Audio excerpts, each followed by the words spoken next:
New York in January doesn't care about broken hearts. It freezes them.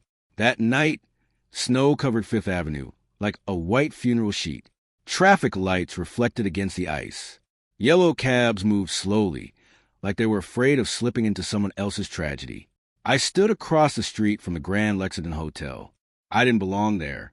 My coat was thin. My shoes had cracks near the soles. My breath came out in visible clouds, disappearing faster than my pride had earlier that evening. Inside the golden-lit lobby, champagne glasses sparkled beneath crystal chandeliers. And standing near the entrance, Emily Carter. 6 years of memory stood in that lobby wearing a silver evening gown. She looked different, not happier, just resolved. Beside her stood Daniel Harrington, founder of Harrington Global Technologies. Net worth, $3.4 billion. Forbes 30 Under 30 legend. Harvard graduate. The kind of man who never waited in line for anything, including love. Emily adjusted her clutch purse and leaned slightly toward him as photographers outside began taking pictures. I wasn't invited, but I showed up anyway, because 6 hours earlier, she told me she was leaving. The radiator barely worked. Our one-bedroom apartment smelled like burnt coffee and anxiety. Cardboard boxes sat near the couch, half filled, half empty. Like us, Emily was folding clothes carefully, not angrily. Carefully, which hurt more. Tell me this isn't what I think it is, I said quietly. She didn't look up. It's exactly what you think it is, Ryan. Her voice didn't shake. Mine did. You're leaving? Yes. For him. Silence. That silence was louder than screaming. I had met Emily during sophomore year at NYU. She was studying business. I was obsessed with coding and startup dreams. We were poor together. Shared ramen together, studied in the same dim coffee shops because we couldn't afford separate ones. When her father had a stroke during her MBA, I sold my gaming laptop to help pay hospital bills. When I got laid off from my first tech job, she told me, "We'll build something better." We used to say we were a team. Teams don't dissolve quietly. But that night we did. "I'm tired of struggling," she finally said. That sentence broke something permanent inside me. "I'm building something," I replied. "Just give me time." "You've been building for years. So you're choosing money?" "I'm choosing stability." Stability. That word sounds clean, but it can cut deeper than betrayal. I watched Daniel place his hand on her lower back as they entered the hotel. Possessive, confident, certain. She saw me across the street. For half a second, her eyes softened, then hardened, then turned away. That was the moment I understood something brutal. Love is powerful, but security wins. And I lost. Snow kept falling. I stood there until my fingers went numb. And I made a decision. If the world respected power, I would build power, not for revenge, not for ego, but so no one would ever look through me again. 3 months later, things got worse. Daniel's company rejected my startup pitch. Not just rejected, blacklisted. Investors stopped answering calls. An anonymous blog labeled me unstable and unprofessional after I confronted Daniel at a tech mixer. My reputation collapsed quietly, like my relationship did. I moved to Chicago. No goodbye posts. No dramatic speeches. Just left. Started freelancing cybersecurity contracts under a different LLC name. Worked 18-hour days. No weekends. No dating. No social life. Only code. Only strategy. Only growth.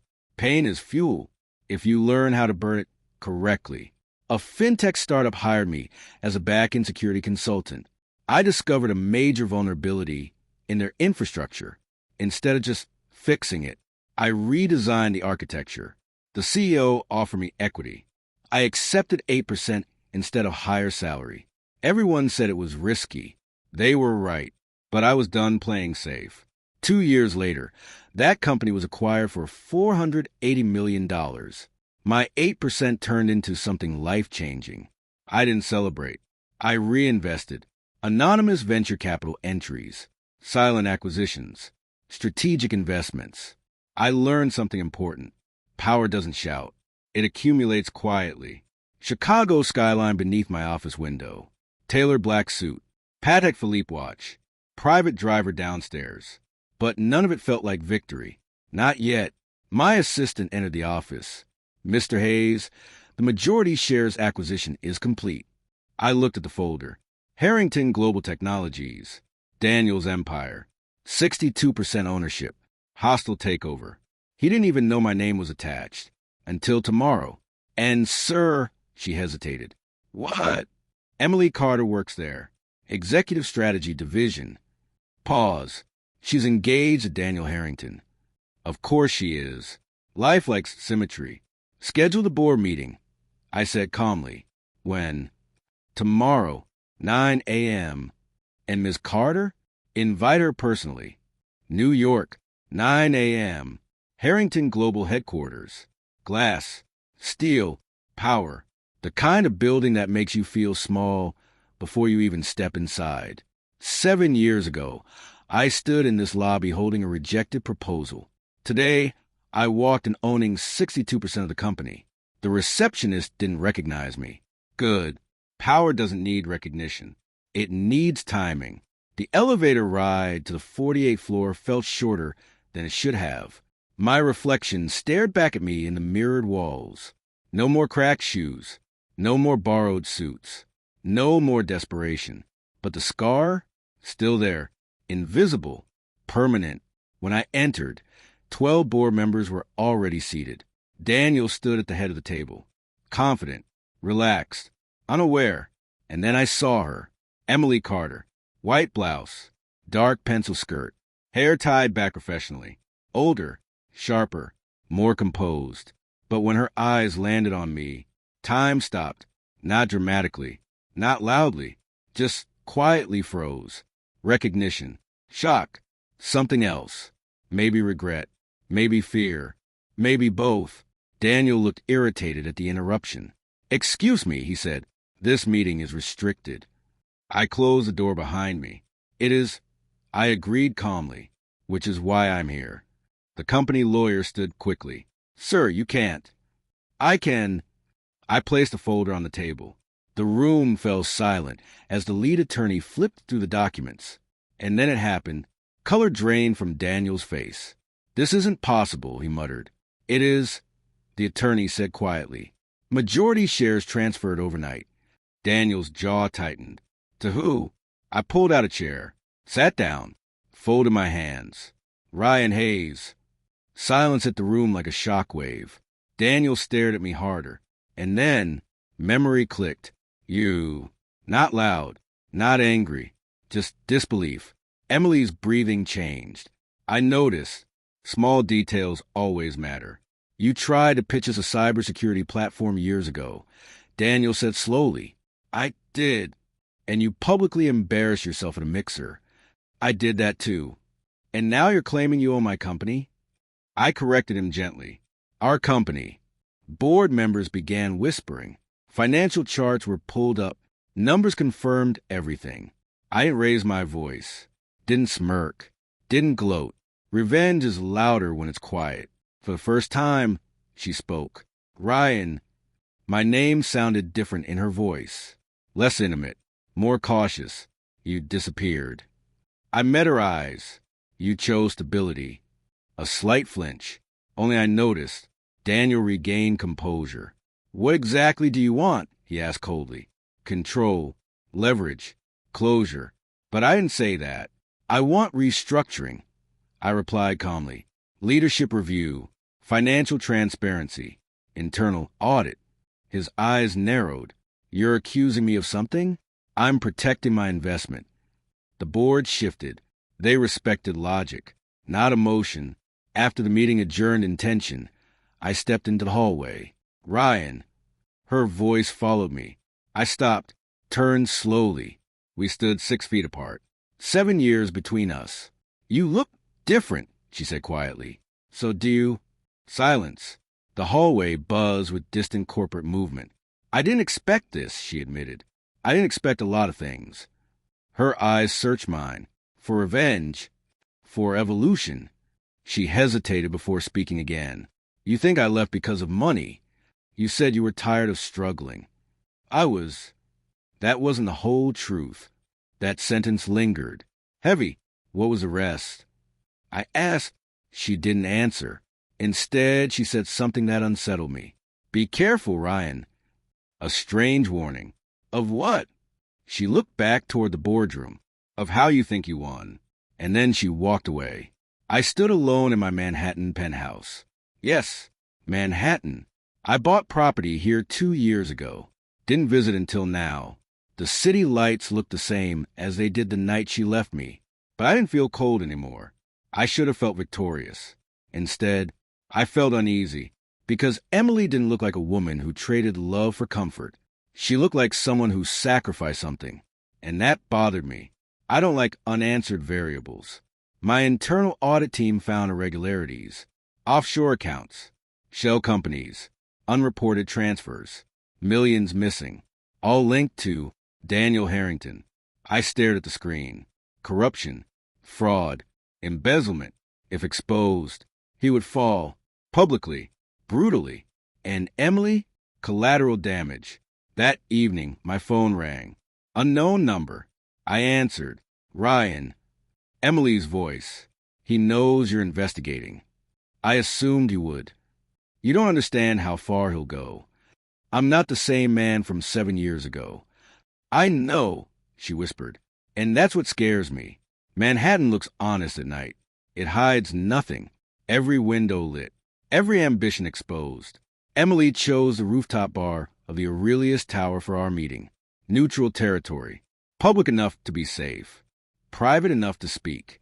When I stepped out of the elevator, the cold wind hit my face. She was already there.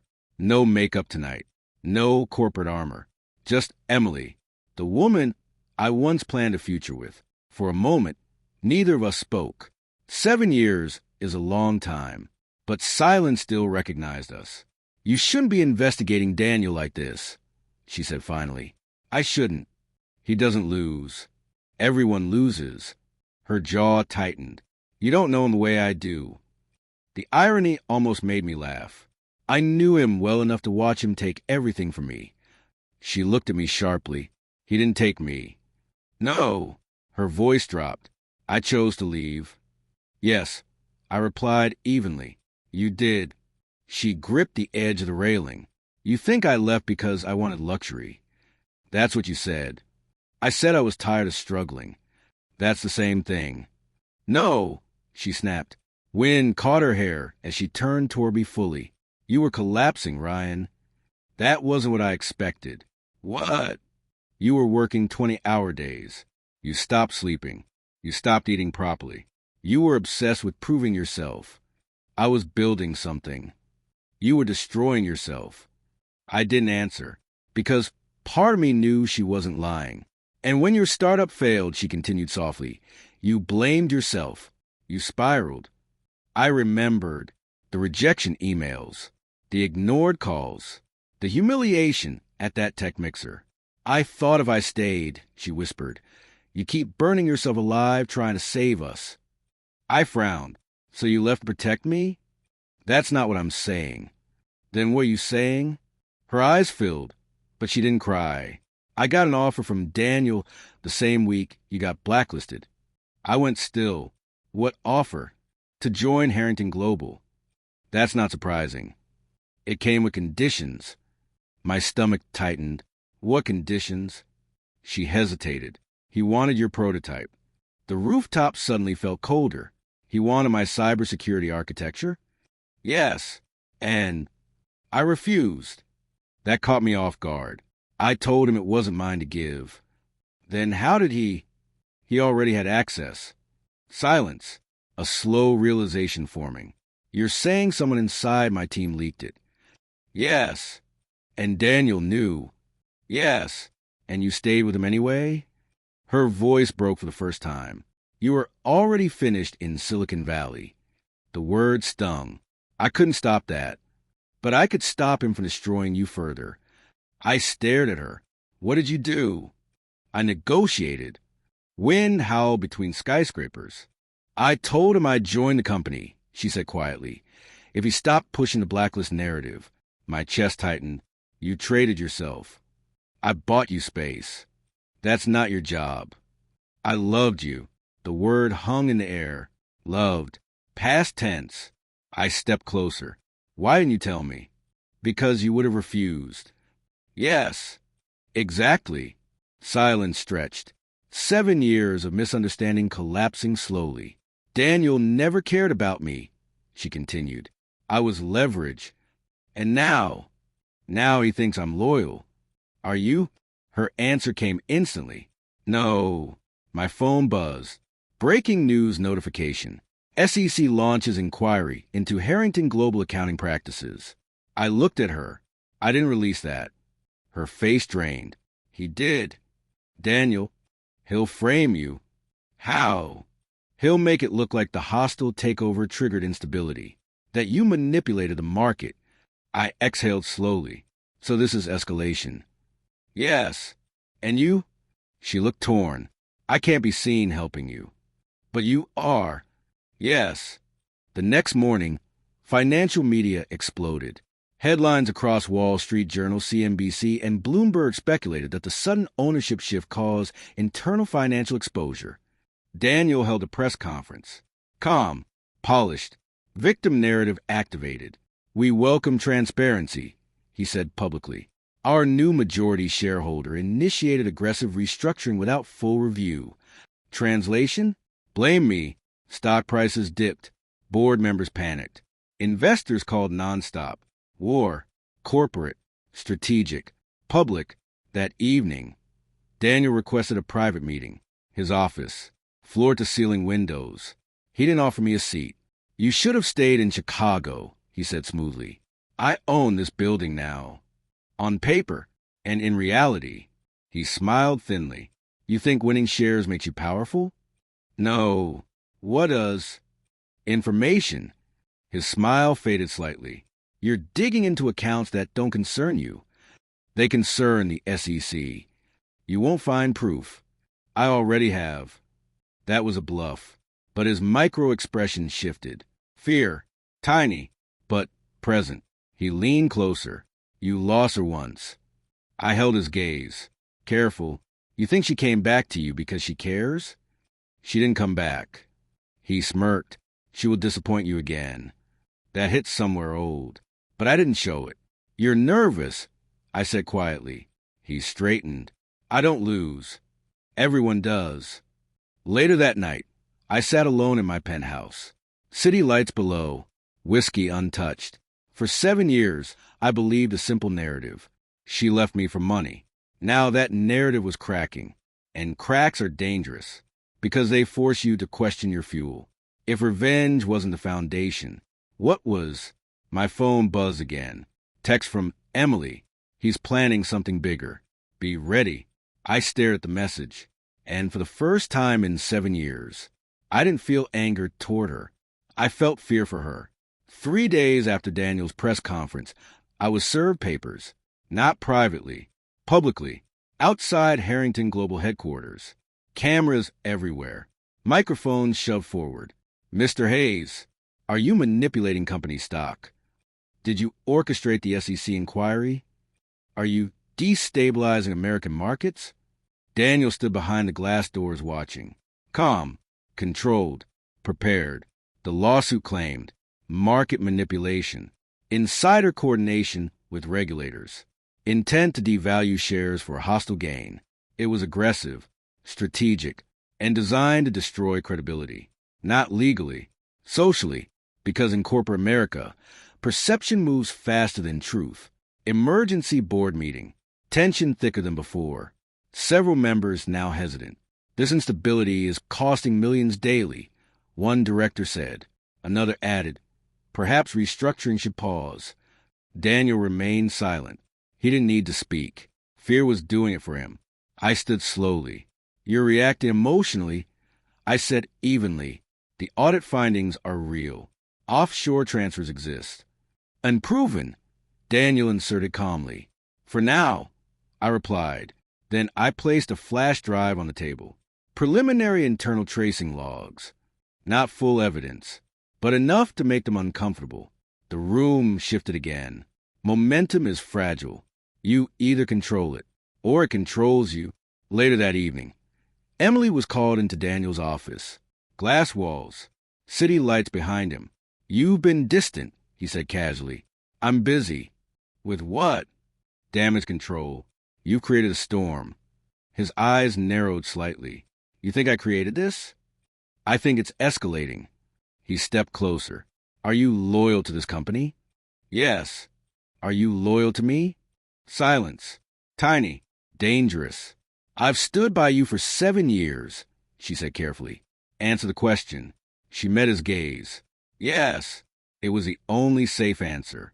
But Daniel didn't look convinced.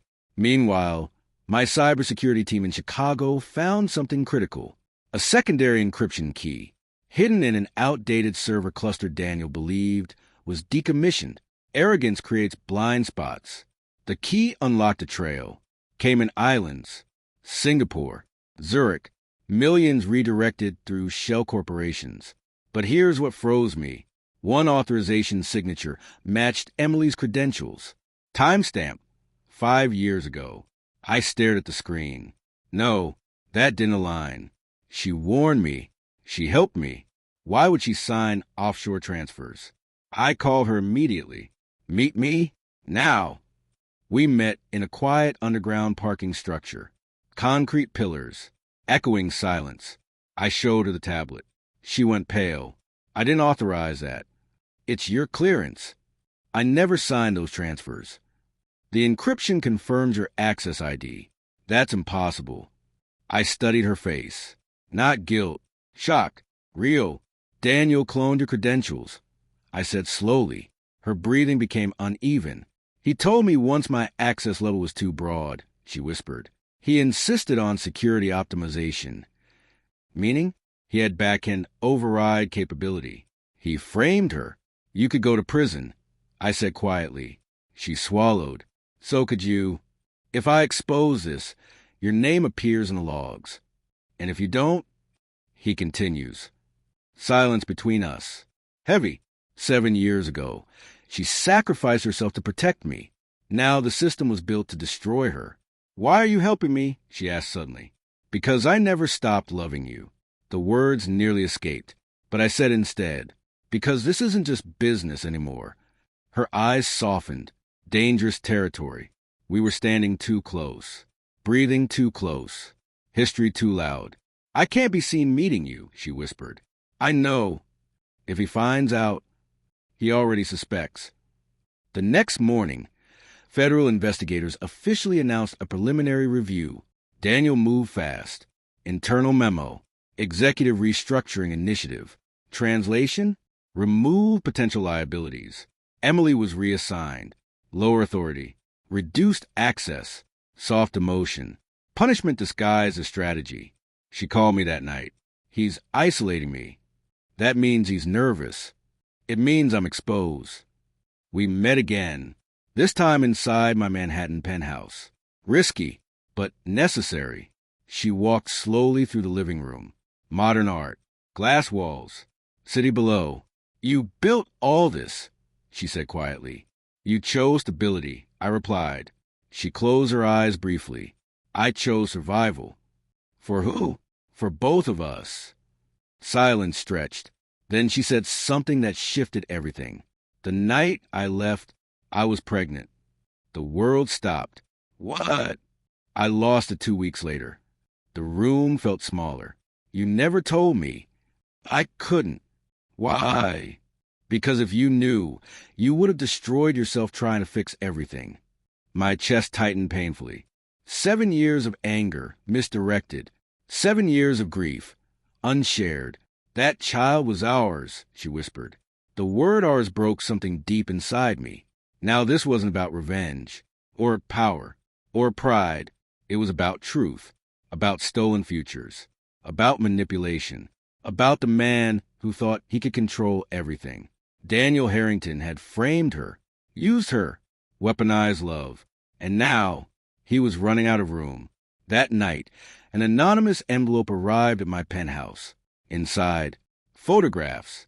Emily entered my building, time-stamped, close-up lens, surveillance-level quality, and a handwritten note. You should have stayed in Chicago. No signature. But I didn't need one. Daniel knew. The war was no longer corporate. It was personal. It started at 6:12 a.m. My phone exploded with notifications. News alert after news alert. Financial blogs. Major networks. Social media feeds. Senior executive at Harrington Global under investigation. Internal fraud linked to Emily Carter? Major shareholder Ryan Hayes connected to suspicious transfers. My blood ran cold. Daniel had moved first. He didn't expose himself. He redirected suspicion toward her and partially toward me. The offshore transactions we discovered, someone had leaked only the surface layer, just enough to implicate Emily's authorization credentials, not enough to trace the override encryption key. Calculated, cool, precise. By 8 a.m., federal agents were inside Harrington Global, not arresting, not yet, but interviewing, confiscating devices, freezing accounts. Daniel stood in the hallway speaking to press. "I'm devastated," he said with practiced sincerity. "If any executive betrayed the company's trust, we will cooperate fully." He never said her name. He didn't need to. Everyone knew. She called me from a restricted conference room. "They're questioning me." "Say nothing without counsel." "I didn't do anything." "I know." Her voice shook. For the first time since I'd seen her again. "I'm scared, Ryan." The way she said my name, it wasn't corporate. It wasn't cautious. It was the same way she used to say it when thunder scared her during storms in Brooklyn. "Listen to me," I said firmly. "Do not sign anything. Do not speculate. Do not guess. Only facts. They're freezing my access. That means Daniel's pushing narrative control. I'm being escorted out." The silence that followed was heavy. 7 years ago, she walked away from me. Today, she was being walked out. Different reasons. Same feeling. Powerlessness. By afternoon, Daniel filed a civil action against Emily. Internal fraud. Breach of fiduciary duty. He positioned himself as the betrayed CEO cleaning house. Stock prices stabilized. Investors applauded decisive leadership. It was masterful, until you understood the back end. I gathered my cybersecurity team on a secure video call. "We release everything," one analyst urged. "Not yet," I said. "Why not?" "The override key proves he cloned credentials." "Yes, but it also proves Emily's access initiated transactions. They'll assume complicity." "Exactly. If I expose the data now, she would be legally tied to the activity before we could separate manipulation from authorization. Daniel designed it that way. He made her the shield. That evening, I requested a direct meeting with Daniel. He agreed immediately. Too easily. His office. Lights dimmed. City glowing behind him. "You move fast," he said calmly. "You framed her." "I protected my company." "You cloned her credentials." "Prove it." I stepped closer. "I will." "Careful," he said softly. "If you release partial evidence, she goes down with me." There it was. The truth. He was holding her hostage through legal exposure. "You used her for 7 years," I said. "She was useful." The casual cruelty in his voice shifted something final inside me. "You think you're righteous?" he continued. "You think she chose you out of love? She chose survival. She chose sacrifice." He smiled thinly. "She chose weakness." That was it. The line crossed. Later that night, Emily showed up at my penthouse unannounced. No makeup, hair loose, eyes red. "They're freezing my personal accounts," she said. I guided her inside. "They're preparing formal charges. They don't have proof. They don't need it, just suspicion." Her breathing became uneven. "I should have told you everything 7 years ago," she whispered. "Yes," I replied softly. "I thought I was protecting you." "You were?" "No, I was controlling the narrative, just like him." I stepped closer. "You were trying to survive?" Tears finally fell. "I'm so tired of surviving." The room went quiet, not dramatic, just heavy. She looked up at me. "Do you hate me?" That question carried 7 years. I answered honestly. "No." "Why?" "Because I understand now." Her voice broke. I never stopped loving you. The air shifted. Dangerous. Emotional gravity pulling hard. I tried, she continued. I tried to convince myself stability was enough. And it wasn't. My phone buzzed. Encrypted message from my cybersecurity lead. Full override proof isolated. Timestamp mismatch confirmed. We had it. The smoking gun. Proof Daniel injected cloned authorization packets. If released strategically, it would destroy him. But it would trigger immediate legal chaos. Emily's name would be dragged through headlines for months. Trials, depositions, public humiliation. Do it, she whispered suddenly. I looked at her. What? Release it. You'll be collateral damage. I already am. Silence. You don't owe me protection, she said. You don't owe me revenge. What do I owe you? I asked quietly. She stepped closer. Truth. The next morning at 10 a.m., I scheduled a live investor briefing. Daniel thought it was damage control. It wasn't. Cameras rolling. Board present. Financial press watching. I stood at the podium. Over the past weeks, there have been allegations regarding internal financial misconduct. I began calmly. Daniel watched from the side, confident, until I continued. Today, we present forensic cybersecurity evidence proving executive-level credential cloning and deliberate financial redirection. The screen behind me lit up. Encryption logs, timestamp anomalies, override signatures, gasps across the room. Daniel's composure cracked for the first time. This is fabricated, he snapped. It's traceable, I replied evenly, and independently verified. Silence exploded. Reporters shouting. Board members panicking. Stock tickers flashing red. Daniel lunged verbally. You think this saves her? He hissed. I looked at him steadily. No, this exposes you. Security moved in as legal counsel intervened. The empire was cracking. Publicly, irreversibly, as chaos erupted, federal agents entered the building. Not for Emily, for Daniel Harrington. Cameras flashing, employees frozen. The billionaire CEO escorted out in handcuffs. But before he passed me, he leaned close and whispered, You still don't know the whole story. And then he smiled, even in cuffs. Confident. The footage went viral within hours. Daniel Harrington, billionaire tech icon, escorted out of his own headquarters in handcuffs. Financial networks looped it endlessly. Commentators called it the fall of a titan. Corporate betrayal at the highest level. A power shift in American tech. Stock prices collapsed. Board members scrambled. Investors panicked. And yet, that smile he gave me before being placed in the federal SUV, it didn't look defeated. It looked prepared. 3 days later, I received a call from a restricted number. I assume you're enjoying the headlines. Daniel's voice said calmly, You're in federal holding. Temporary inconvenience. You're facing indictment for financial misdirection, not criminal conspiracy. He sounded too relaxed. You cloned credentials. I said, Prove intent. We did. You proved access override, not motive. He paused. And you still don't understand the original deal. My chest tightened slightly. What deal? 7 years ago. The line went silent, then disconnected. That evening, Emily and I met at my penthouse again. The media was still outside Harrington Global headquarters. Her reputation was stabilizing, public sentiment shifting in her favor. But she looked unsettled. He called me, she said quietly. In custody? Yes. What did he say? He reminded me of something I signed. I went still. What did you sign? She swallowed. The night I agreed to join Harrington Global. My pulse slowed. An employment contract? No, a non-disclosure expansion. What kind? Her voice lowered. One that included intellectual property silence. The room felt colder.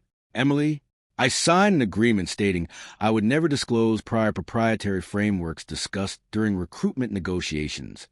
My mind raced, meaning my prototype. Yes, silence.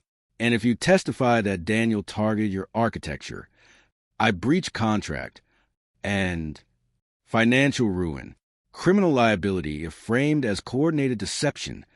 Daniel had built insurance. 7 years ago, he anticipated retaliation. I requested immediate legal review. Our attorneys confirmed it. The contract language was predatory, but airtight. If Emily publicly stated Daniel pursued my cybersecurity prototype, she could be sued for corporate espionage complicity. Even if she refused him, even if she protected me, it would become her word versus corporate documentation. Daniel wasn't smiling because he was innocent. He was smiling because he had a hostage clause. You shouldn't have signed that, I said quietly. Her eyes flashed. You think I had leverage? You could have told me. You were already collapsing. And you decided for me. Yes. Silence exploded between us. I was trying to keep you alive, she whispered. I need saving. You were destroying yourself. And you leaving fix that? She stepped back. I thought if I removed myself from the equation, you'd stop chasing impossible validation. I chased power because you left. I left because you were losing yourself. We were circling the same wound. 7 years deep. 2 days later, Daniel's legal team filed a countersuit. Not against me. Against Emily. Breach of confidentiality. Reputational damage. Intentional coordination with majority shareholder. He was repositioning himself as a betrayed CEO, a victim of corporate sabotage, a man misled by ambitious subordinates. Public opinion began splitting. News anchors debated. Was this a hostile takeover disguised as moral crusade? Was I exploiting scandal for control? The narrative blurred. Exactly how Daniel wanted. Emily sat across from me that night. Quiet. Exhausted. If I testify fully, she said softly, I lose everything. You already lost everything. Not you. The words lingered. Ryan, if this continues, they'll drag your name into every financial irregularity since Chicago. I can handle that. Can you handle prison? Silence. Corporate fraud investigations don't stay neat. They expand. They consume. Daniel had built a mutual destruction clause. Expose him fully? Emily risks legal annihilation. Stay quiet? He walks lighter. That night, as I reviewed archive recruitment emails from 7 years ago, something caught my attention. A timestamp anomaly. An unsigned draft attachment. Emily's original contract had been modified hours after she electronically signed it. Subtle wording shift. One paragraph inserted post-signature. Illegal, if proven, but we needed metadata confirmation from the original server, which was still under Harrington Global control, meaning we needed internal access, which she no longer had, and I legally couldn't obtain without triggering obstruction allegations. We were trapped, legally, strategically, emotionally. As dawn approached, Emily stood near the window. You know what hurts the most? She said quietly. What? That I never stopped believing in you. I didn't answer, even when I was next to him. I watched your interviews when your Chicago exit happened. I tracked your silent investments. You were monitoring me? She nodded. I wanted to make sure you didn't disappear. You left. I never left completely. Silence. If this ends badly, she whispered, I need you to know I chose you first. 7 years late, but honest, my secure phone vibrated. Message from our cybersecurity lead. Original contract server backup. Located. External cloud mirror. Timestamp preserved. Proof of post-signature modification. Proof Daniel altered the clause after she signed. If authenticated, it destroys his countersuit. But accessing it will require public disclosure of internal data acquisition. Risky, potentially explosive, and irreversible. I looked at Emily. This could end him. And us? She asked softly. I didn't answer, because for the first time, winning might cost more than losing. The cloud mirror was old, 7 years old, buried in a third-party legal compliance backup system Harrington Global once used before migrating infrastructure. Most companies forget old storage nodes. Daniel didn't, but he underestimated paranoia. My paranoia. Metadata confirms post-signature modification. My cybersecurity lead said over encrypted call. Timestamp difference. 3 hours after Emily's digital authorization. Chain of custody? I asked, clean, external archival vendor, immutable logs. That meant one thing. Daniel altered her contract after she signed, which meant coercion, fraud, and possible criminal tampering. But releasing it would trigger immediate courtroom escalation. No more press games. No more boardroom chess. This would go federal, public, permanent. Emily sat across from me in the Chicago office this time. Neutral ground. No Manhattan ghosts. No half measures. I told her, if we release this, it becomes criminal conspiracy. She nodded slowly. And my name? Cleared. And yours? Targeted. She didn't like that. Daniel's legal team would pivot immediately. They would argue. I illegally accessed proprietary server backups. I coordinated with Emily to manipulate corporate governance. I engineered the entire scandal to seize power. Corporate law isn't about truth. It's about survivability. That evening, Daniel called again. How does it feel, he asked calmly, to know you built your empire on clauses and manipulation? To know you're about to destroy her reputation, trying to save it? I didn't respond. You think you're heroic, he continued. But the moment you release that server data, federal prosecutors will ask how you obtained it. We'll provide chain of custody proof. And they'll ask why you were searching 7-year-old contract backups. Silence. He leaned into the pause. You're not the only one who understands leverage. Then he delivered the blow. I also have recordings. My pulse slowed. Of what? Private strategy discussions. Early acquisition talks. Conversations that can be framed as collusion. You're bluffing. Am I? Click. Call ended. I didn't tell Emily about the recordings immediately. Instead, I requested forensic confirmation.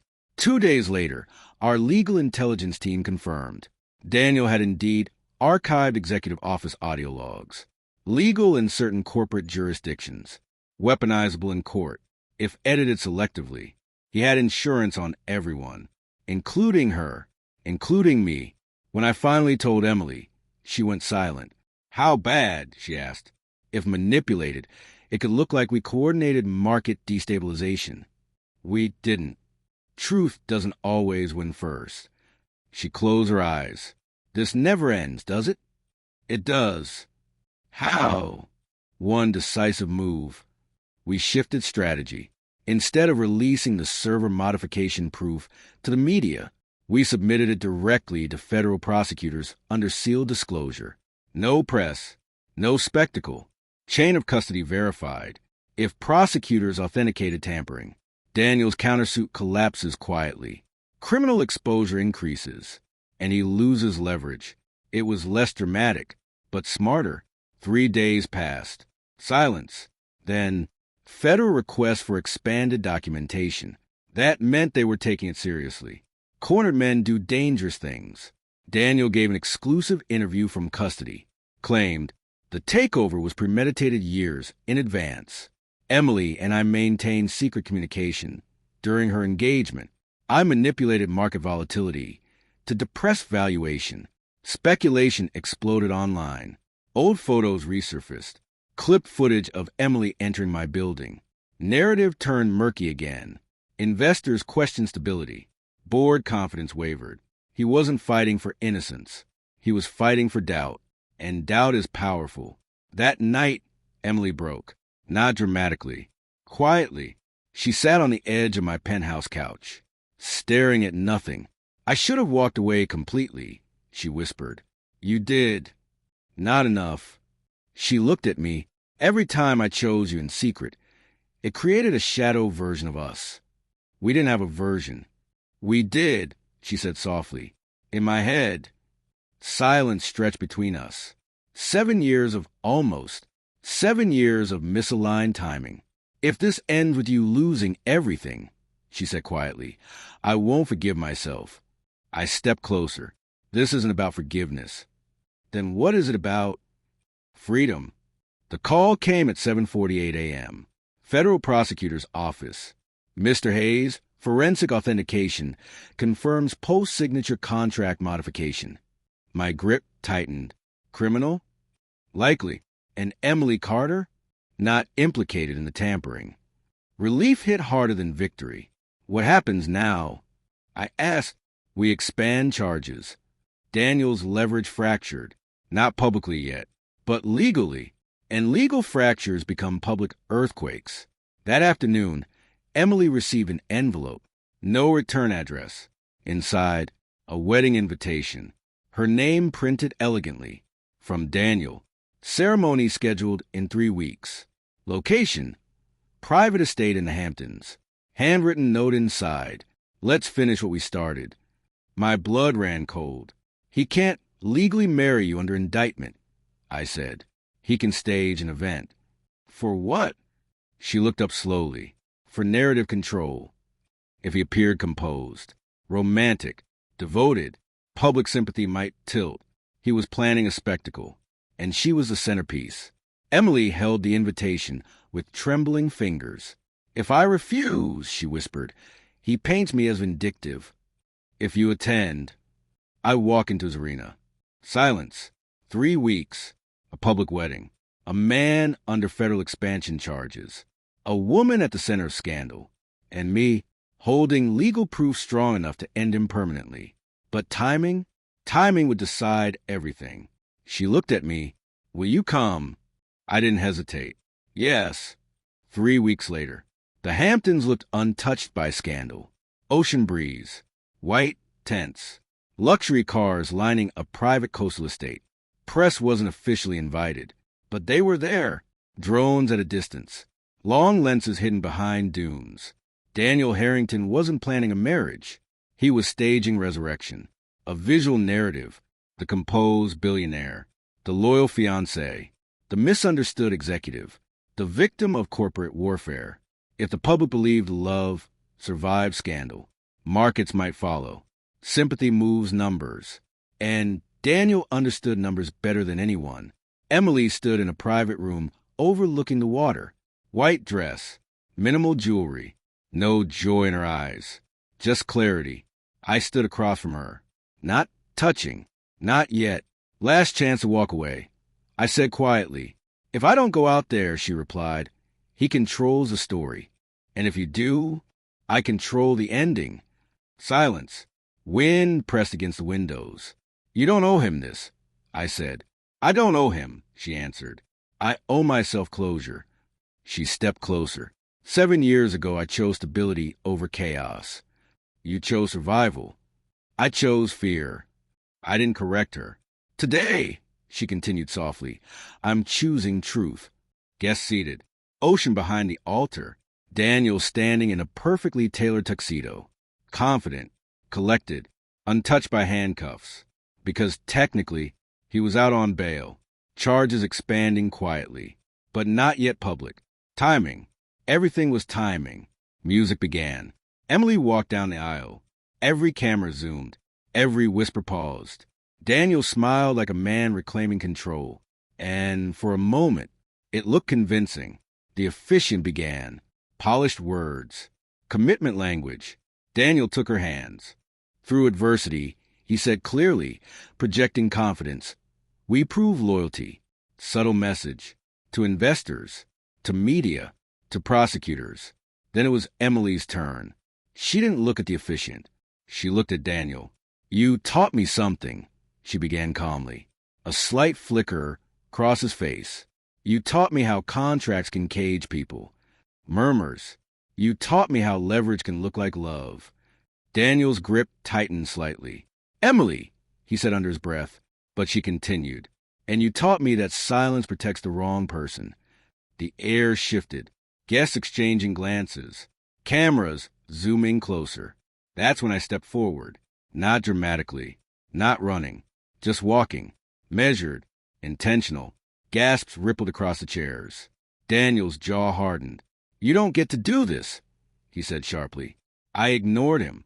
I looked at the guests, then at the cameras, then at Emily, and finally at him. 3 weeks ago, I said evenly, federal prosecutors authenticated evidence of post-signature contract tampering inside Harrington Global. Whispers intensified. Daniel's composure cracked slightly. You're violating legal advisement, he snapped. No, I replied calmly. I'm correcting a narrative. I signaled discreetly. At the edge of the estate, black SUVs rolled in. Federal agents. Not dramatic, not aggressive, just official. The guests froze. Daniel turned slowly. This isn't necessary, he said, voice tightening. One of the agents approached. Daniel Harrington. Additional federal charges have been filed, including contract fraud, digital tampering, and obstruction. The ocean wind carried silence across the entire property. Daniel looked at Emily. Not angry, not pleading, calculating. You think this frees you? He asked her quietly. She didn't flinch. It already has. He turned to me. You'll spend years untangling what I built. Maybe, I replied. But you won't. The agents escorted him away. No handcuff spectacle this time. Just inevitability. The cameras captured everything. The wedding dissolved. Chairs emptying. Investors whispering. Narratives collapsing. The ocean returned to its normal rhythm. White petals scattered across the sand. Emily stood barefoot now. Dress slightly windswept. You didn't have to come, she said softly. Yes, I did. She looked at me. No cameras now. No press. No leverage. Just us. I don't want stability, she said. I don't want survival. What do you want? I asked quietly. She stepped closer. Peace. Silence stretched between us. 7 years of anger. 7 years of misunderstanding. 7 years of almost love. Can you forgive me? She asked. I thought about the snow in Manhattan, the empty Brooklyn apartment, the pregnancy I never knew about, the nights I built empires out of resentment. I don't need to forgive you, I said honestly. Why? Because I finally understand you. Her eyes filled. But understanding doesn't erase damage. No, I agreed. It doesn't. We stood facing the ocean, future undefined. Are we trying again? She asked. That question carried weight. Not romantic fantasy. Not dramatic music. Real consequence. I don't know. I answered truthfully. She nodded. That's fair. For 7 years, we loved versions of each other built on fear. And now we decide without fear. She reached for my hand. Slowly. I didn't pull away. But I didn't promise anything either. Because real love isn't built on grand gestures. It's built on timing. And timing had finally caught up to us. Harrington Global restructured under new leadership. Daniel Harrington accepted a plea deal. Federal sentencing pending. His empire fractured. Not because of revenge. Because of documentation. Emily cleared legally. Her reputation repaired gradually. Not spotless, but honest. And me? I stepped down as active CEO. Retained majority ownership. But stopped chasing domination. Power without peace is addiction. And I was done being addicted.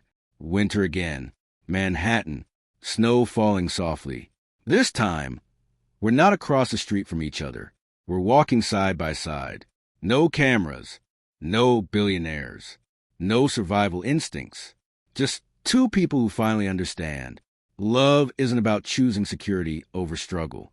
It's about choosing each other without fear. She squeezes my hand gently. Are we stable now? She asks playfully. I smile. No. Good. And for the first time, neither of us is afraid of that answer.